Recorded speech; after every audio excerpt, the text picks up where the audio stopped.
Today, we're not going to be talking about anime. I know, a shock, right? But today we're going to talk about the top 20 sitcoms ever. Sensational. So we're not going to be basing this list off pointless nostalgia or how iconic a series is, but basically how rewatchable is the show, how funny is it, what is the cast like? Those are the three criteria that we're going to use today. Also, if I haven't seen the show, it won't be on the list. So if there are any shows that I haven't seen or that you feel should have been up on the list that I didn't include, please let me know in the comment section. But right now, we got to get into our list of the top 20 best sitcoms ever made. And here we go. At number 20, we're gonna have The Steve Harvey Show. That was a funny show back in the 2000s. I mean, I was watching that every single week. I enjoyed, Steve Harvey and his fake hair. Back in the day, I didn't even know it was fake. But I still remember thinking to myself, he better fight that barber. That hair looking bad. Oh, so y'all just want to cut the music on somebody. Alright, well I hope y'all running up them likes. Hopefully y'all interacting with all them buttons. And y'all are subscribed to both the YouTube and the TikTok page. Let's not forget about those huge lips and double-breasted suits. Yeah, this man had on them double-breasted suits like he was a Marine in One Piece, man. This dude really thought he was Garp. Honestly, over the years, everybody was always saying that Steve Harvey looked like Mr. Potato Head. And I gotta say, I definitely see it. Moving on though, I gotta say, the cast had some good chemistry. And when it came to the relationship with Steve and the principal, had its funny moments. And Cedric being, the gym teacher, Bullethead, and Romeo. And even though it was a blatant rip-off of Hanging with Mr. Cooper, I still felt that everybody, worked cohesively well in that show. I felt at the time that it was out. And even though it was enjoyable, it still was not as good as the other 19 shows that we have coming up on this list.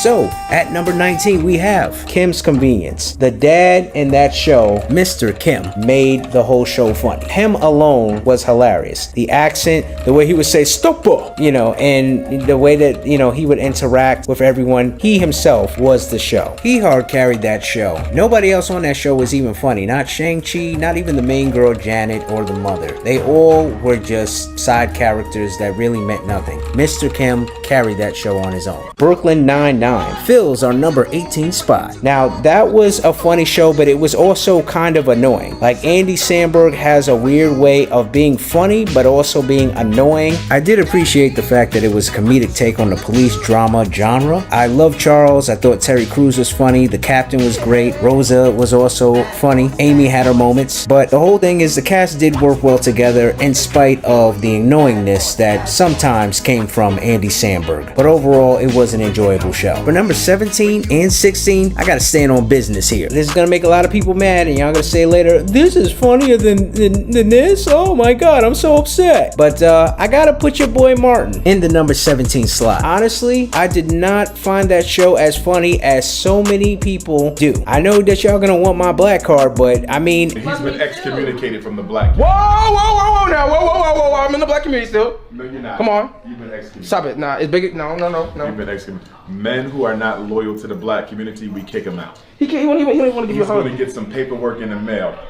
that lets him know we're snatching his melanin. Whoa, no, I'm black. I'm black. Martin was always trying so hard to be funny. Like, it was so hard. Like, I did like when he was Dragonfly Jones. I liked it, when he played his mom. Some of the scenarios and things that they came up with, I mean, it was funny, but it wasn't that funny to me. Like, not the way that it's regarded. Don't get me wrong, Martin's characters were funny. And don't get me wrong, Martin had his funny moments, but Martin really wasn't that funny. And I don't want to hear all this stuff about, well, he's really a shy person. If you're on my TV to be funny, you gotta be funny. Cole was stupid funny. Tommy had his funny moments. Pam was hilarious. And Gina was just terrible. And now that we're on the topic of Gina, like, she really did not even need to be up in the show. I did not like Gina as the main love interest for Martin. I really feel like the show would have been infinitely better if Pam was the main love interest. And that would have made the show infinitely more funnier. And let's also talk about this too. Gina was not as fly as people were trying to make her out to be. We all know that the eye candy of the show was Pam. And that in this situation, light wasn't always right. So I gotta say, this show could have been done a whole lot better, and even though it is iconic and it was important to the culture, it really wasn't that great of a show in my opinion, and that's why it's sitting at number 17. Now the last thing that I'm going to say about Martin is that when it comes to this show, the second opening for this show was one of the worst openings of all time. Like, look at this thing. Who was this even made for? I mean, I'd rather watch a full episode of Moesha or a full episode of Friends or possibly 2 minutes of the Marvels movie rather than watch this opening ever happen again. This literally is cancerous to my eyes. I mean, look at this. Really look at it. This is a cursed image. This is one of the worst CGIs ever produced. And unironically, even today we have CGI that surprisingly is still just as cursed as this CGI was. Again, I don't know who thought that this was a good idea, who greenlit this, but this was definitely not the move. Especially when you already had a banger on your hands. We had a great Martin theme. There was nothing wrong with the original. Why did they decide to do this CGI monstrosity? The worst part is you got it out here dancing. That is not dancing. This is dancing. If CGI Martin was doing these moves, it would have saved the whole opening. Now, if you weren't mad enough, wait till you hear about number 16. Again, not sorry, but you know what it is. It's Seinfeld. Now, I'm gonna tell you this. Although it is iconic, when it comes to this show, it really wasn't that funny. It was written very well. The scenarios were great, but as far as the cast of people who were playing on the show, I've never found Jerry Seinfeld to be very funny. Sounds like all of his comedy is based off just asking the question of, what's the deal with this? What's the deal with that? I really have never found him to be funny like that. Also, Elaine. She was never funny. How is she even still famous? She has never done anything that's even made me breathe hard through my nose. Like, she is not funny at all. As far as the MVP of the show though, I gotta give it to my boy George Costanza. He was so funny, and he basically was the only reason that I would even watch the show again at any time, because he himself was very funny, and Kramer had his moments. But outside of George Costanza and some of the other side characters and the guest characters that would come on,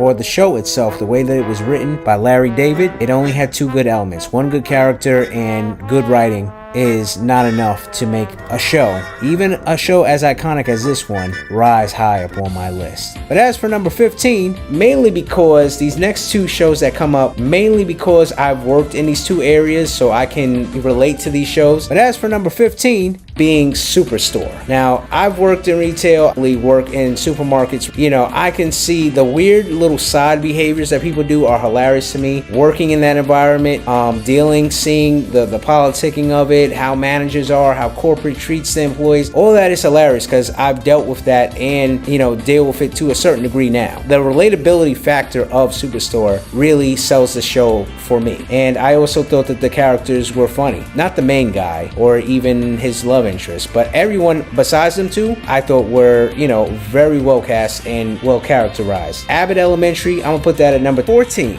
I find the show funny. I think that it was, you know, hilarious. You know, I worked in a school and I dealt with kids with special needs, and, you know, I seen what the teachers go to. I seen how the district treats underprivileged or schools that aren't in affluent areas. So all of that hits home for me, and it's hilarious to see, along with the drama. And my boy from Everybody Hates Chris is up in there, so shout outs to him. And Mr. Johnson is hilarious, man. I love that custodial guy because I was also a custodian at one time in the schools as well. Also, shout outs to the principal, Ava. She gets a lot of character development as well. She's a W character too. I enjoy her as well. But the rest of the cast is just fine. They work really well together. W show. I do enjoy Abbott Elementary. Alright, and at number 13, we have The Big Bang Theory. Now, I watched every single episode of The Big Bang Theory. I love the whole science nerd, scientist stick that they had going there. Sheldon is hilarious to me. I liked Raj. I loved Howard. Howard was low-key my favorite character in the show. Even though, you know, he was down bad, he was hilarious. Even the way that things developed, Amy joining the cast and Howard's wife, you know, it was all, I thought, you know, done pretty well. And I enjoyed the show. And the highbrow humor, you know, definitely, you know, some of the scientific jokes and things, you know, definitely I wasn't lost on it. Maybe because I'm a little geeky and nerdy at heart, it struck a chord with me. Now at number 12, this show I'm only putting here because it was canceled before its time, but I thought that they did an excellent job writing it, and I thought it was very funny. The Carmichael Show was hilarious to me. I thought that it was really good. The whole cast was funny. Everybody on that show was good, but it was canceled. We only got like 2 seasons of it, and then it was canceled like super quick. So because of its brevity, I didn't think that it was really great. It could have been better, had it lasted longer, but it stopped. Now we get up into number 11. I'm gonna put the Parkers, and y'all might be saying, oh yeah, the Parkers, yeah, I remember,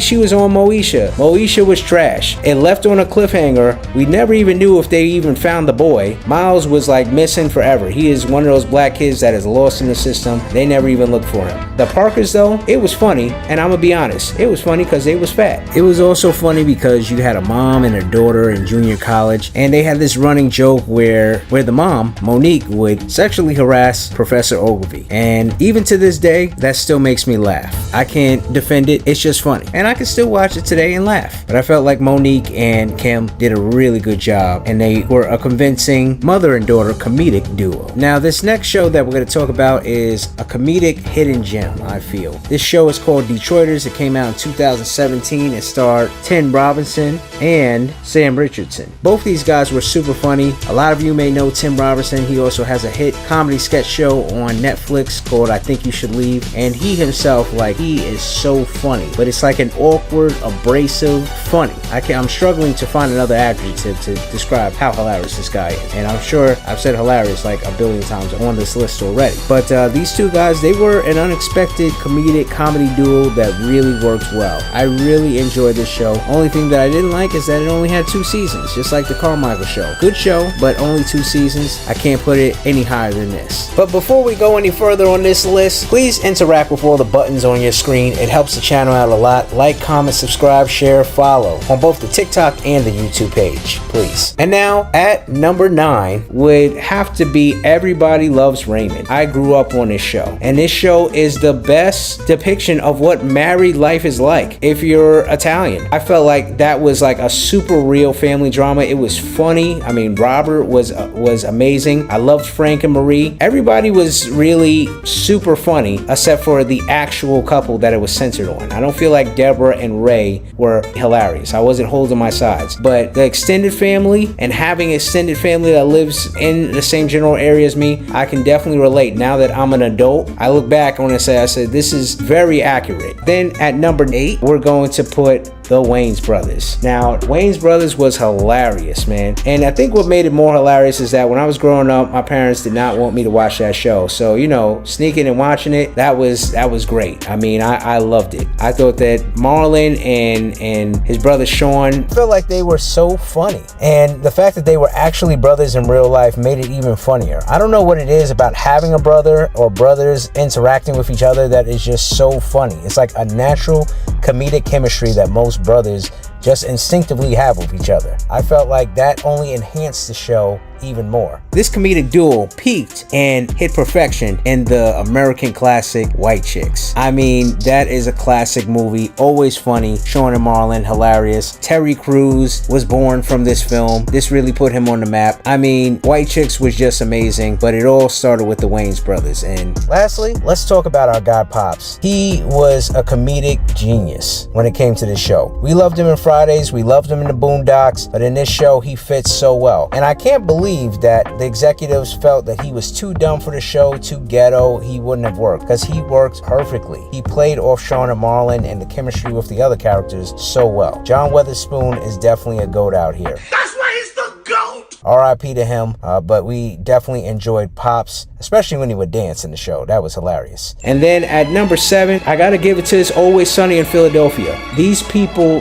this is what I think Seinfeld wanted to be, but it never actually became. And that might be slander to some of you Seinfeld fans, but I'm gonna just call it like it is. Always Sunny in Philadelphia was way funnier, because these people they had a failing bar, and they were degenerates. They made some of the worst choices. Things always spiraled out of control and ruined lives. Charlie and the whole gang, they ruined people's lives, and it was hilarious to watch them do so. And the amount of uncomfortable situations that they would find themselves in, all hilarious to me. Now, as far as another show that is critically acclaimed, I feel The Office. Everything before Michael left The Office was amazing. Steve Carell carried that show. His synergy with Dwight and with Jim Halpert. I mean, the whole office, if you've ever worked in an office, you could relate so well to this show. And I just felt like the comedy was spot on until Michael left. When they brought in D'Angelo, even when Andy became the boss and they had that British lady, and I mean, you know, all these other bosses, none of them could touch Michael Scott. Michael Scott is forever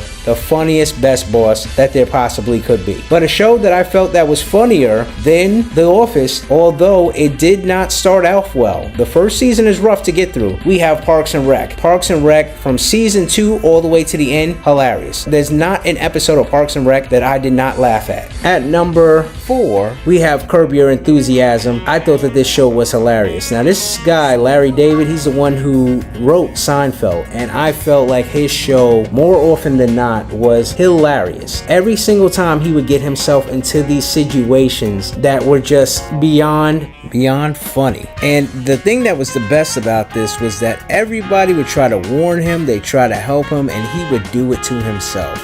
He was so funny in this show.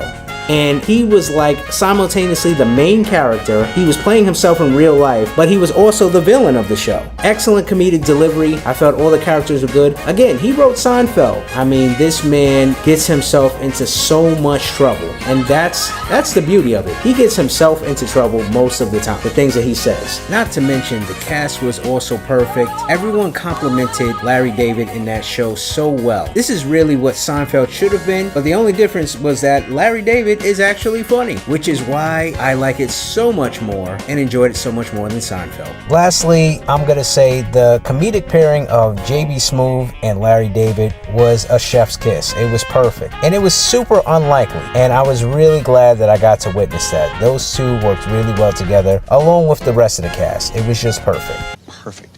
Everything, down to the last minute details. Now, a show that I liked even more than that would have to be Now, Everybody Hates Chris, that's a show I could watch today. I could watch all the seasons today and I would still be laughing. It's still hilarious to me. I thought that it was perfect. You know, even when he went to school, all that was relatable. What really made this show great was the cast. The way that the kids interact with the parents. Almost every black person alive could relate to this. I mean, this was the quintessential show, showing what it was like being a kid growing up in a black family. They didn't have all this money, but sometimes they did. They had to do chores, they had to get little jobs. The dad was cheap, the mom was always yelling, things were always borderline abusive. You know, just normal stuff being in a black family. And it was hilarious to see it and see Chris Rock get into trouble and deal with the situations that he did growing up. Honestly, I had a really tough time between, you know, number 3 and number 2. They're really interchangeable, but number 3 officially is Everybody Hates Chris, but number 2 is Fresh Prince of Bel-Air. The interactions with Uncle Phil, Jeffrey was the king of roasting. Carlton was great. I felt his character, you know, and the whole fact, you know, people try to give him a hard time because he spoke proper and he